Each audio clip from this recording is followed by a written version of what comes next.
அமலரால் நோக்குண்டா மேனி நுடுங்காது பூக்கொண்டு துப்பா திருவேணி தும்பிக்கை யான் பாதம் தப்பா அமல் சார்வா தமக்கு வாழ்க வளமுடன் வாழ்க வளமுடன் வாழ்க வளம். ஐயா கொடுங்க ஐயா. ஐயா ஆவணி மாதம் 23ஆம் தேதி திங்கட்கிழமை கொல்லத்தூர் நமது கிராமத்தில் ஆரணி வினிதா நாடகம் மட்டும் நாடகம் நடைபெற்றது. நாடகம் எல்லாம் பார்த்துருப்பீங்க. நாடகம் எப்படி பிடிச்சிருந்தா உங்க கருத்து இருக்கு சொல்லுங்க. இன்னொரு வாய்ப்பு சொன்னது நாங்க தான் சொல்லிட்டோம். அப்படியா? இன்னொரு வாய்ப்பு மறக்கக்கூடாது.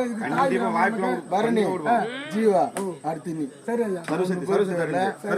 இந்த ஊர்ல வந்து எங்களுக்கு வேற பரணி ஜீவா வினிதா இல்ல தலைவனா இல்ல. இந்த 3 நாடகம் வருஷம் வருஷம் வரணும் வரும். இந்த 3த்துல எதுனா ஒண்ணு வரும்.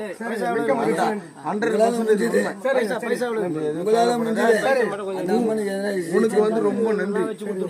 ஏன்னு கேட்டீங்கன்னா இவ்வளவு சுச்சுவேஷன்ல எனக்கு இந்த நாடகத்தை நல்லபடியா வந்து நடத்தி கொடுத்ததுக்கு உனக்கு ரொம்ப நன்றி.